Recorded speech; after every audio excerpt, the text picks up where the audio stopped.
Good morning. I work in a space called collaborative consumption, or the sharing economy, or the collaborative economy, or the peer economy. None of those terms is perfect, but all of them are useful.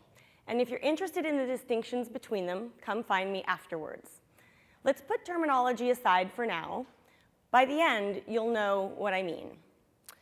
Collaborative consumption is typically defined as the reinvention of traditional market behaviors and transactions, things like renting, swapping, borrowing, gifting, through technology in ways and on a scale never before possible. It includes many of these business models and more. Now, there's nothing new about sharing. Sharing is the oldest behavior known to mankind. But what is new is our ability to use technology to create efficiency for these transactions to happen at scale and to forge trust between strangers. Now, as I said, this isn't new. Sharing is also part of a natural evolution that, for modern day purposes, we can trace back to the advent of online services and later, the internet. First, we were able to connect bits of information. Then, we could connect people with one another. Then, people could share more and different kinds of content, news media, photos, videos. And more recently, as part of this natural progression, we've enabled people to access and share physical assets, products, and services.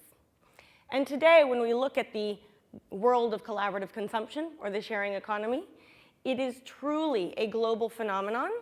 This is happening around the world, and it's happening in almost every sector you can imagine. There are some exceptions. The best ones I've come up with are toothbrushes and wedding rings. But for the most part, I've begun to challenge people. Give me a sector, any sector, and I will tell you either what's happening in it today, or if we were to spend 10 minutes together, we could come up with a business model that wasn't pie in the sky. Now, why is this kind of activity so attractive? Let's talk about what I like to call the benefits trifecta. And for those of you who are familiar with the triple bottom line, it's related to that, but there are some nuances. First, economics.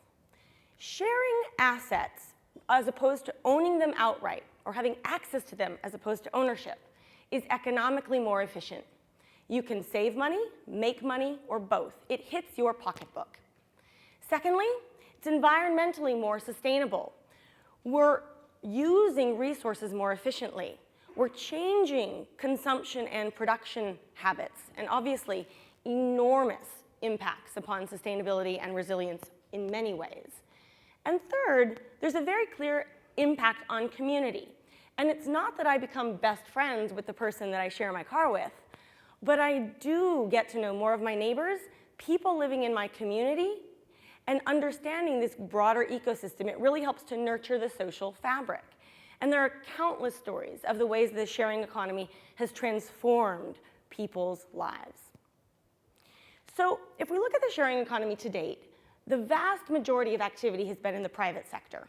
Companies, entrepreneurs, community-led initiatives, venture capital, you name it. And that's great, no issue there.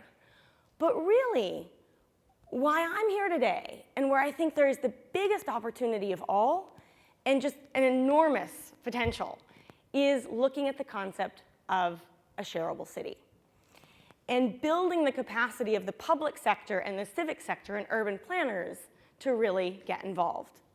By and large, the city has been left out, not purposely. They simply haven't been at the table thus far. Yet arguably, the city is the single largest beneficiary of the sharing economy. And what's more, cities can really help this space grow and create a generative garden, or they can get in the way or do nothing and leave it an empty, unused lot. And I'm really excited to be here today, too, because when we think about what it means to be part of a shareable city and who can get involved, it's all kinds of urban planners, economic development agencies, people focused on the built environment, you name it, as well as, of course, mayors. And I'll talk about that in a minute. So when we think about what does it mean to be a shareable city? We need to back up and say, how do we look at our assets today? And in particular, assets with what we call idling capacity. Underutilized value or untapped value in underutilized assets. And there's idling capacity in assets everywhere. And I like to joke that it's kind of like putting on goggles, collaborative consumption goggles, and looking at assets, every asset in every corner of a city differently. And you start to see idling capacity, money on the table everywhere, and you start to reimagine the city itself. And in the context of cities too, it's important to note, you can look at this internally in terms of what assets does a city own that we could use more efficiently, as well as what other actions might a city take in terms of policies that can help residents, community members, share more assets more easily and become more shareable, again, from an external perspective. So when we put on these goggles, now, instead of thinking about a car that on average sits idle 23 hours a day, we have companies like Relay Rides, ride-sharing services like Lyft, and government-sponsored car-sharing programs. Or another example, in the case of office space, which sits idle on average 70% of the time. We now have platforms like Liquid Space, which matches people with extra workspace with people looking for a space to work in. And what's interesting about Liquid Space is they have developed an enterprise solution. So they're able to match businesses with other businesses needing this. It's not just P2P. We can also look at B2C and B2B models. And then, of course, we have companies like Airbnb, which I assume many of you have heard about. What I want to highlight here is it's not just the idling capacity in the spare bedroom in your house or your holiday home. It's definitely that. But it's also igloos and tree houses and converted airplanes, things that never had a market before. So Airbnb, as I like to say, yes, you could have put a sign outside of your house saying igloo for rent, but how much good would that have done? Airbnb is transforming this space because they're creating markets for things that didn't have a market before, but they're also giving igloos a global marketplace. And the income that's generated from this model is extraordinary, and that is money that stays and churns in a city. And last but not least, Neighborland, which you might not think of is about idling capacity, but in a way, if you think about various civic innovation applications that allow people to share, hey, here's what I want to see, hey, here's what I've got to share, we're talking about matching, again, those needs and haves. And final point on this, keep in mind that many of these models are monetizable, so you're paying money for what you get, but there's also this huge chunk of platforms and of opportunities that aren't necessarily monetizable, meaning we are creating value, but money is not exchanging hands. And in the context of the new economy writ large, this is really exciting. So I've been using the term shareable cities. I don't want to confine you just to the term city. This is a concept that is applicable to every unit of measurement possible, from an individual to a megacity and everything in between. Zones, districts, neighborhoods, watersheds. This is a really powerful concept to get your head around. And what's more is that there are ample opportunities for grassroots developments, things to happen from the bottom up, but there's also a key role to play at what I term the grass tops. Think of that as local government, critical to help this kind of activity scale. And I'll talk more about that in a minute. So what are some cities in the world doing to become more shareable? Well, here in the United States, earlier this summer, the mayors of 15 US cities, including both Boston and Portland, signed the Shareable Cities Resolution, declaring their support for the sharing economy. In San Francisco, there's a sharing economy working group and an organization called BayShare, which is a consortium of sharing economy companies that has partnered with the local government, in particular around emergency management. And so BayShare has a seat on the Disaster Council. And this is the kind of thing that I spend a lot of my time on. How do we translate conversations between public and private sectors? And how do we build the capacity of the public sector to really understand and harness what's going on here?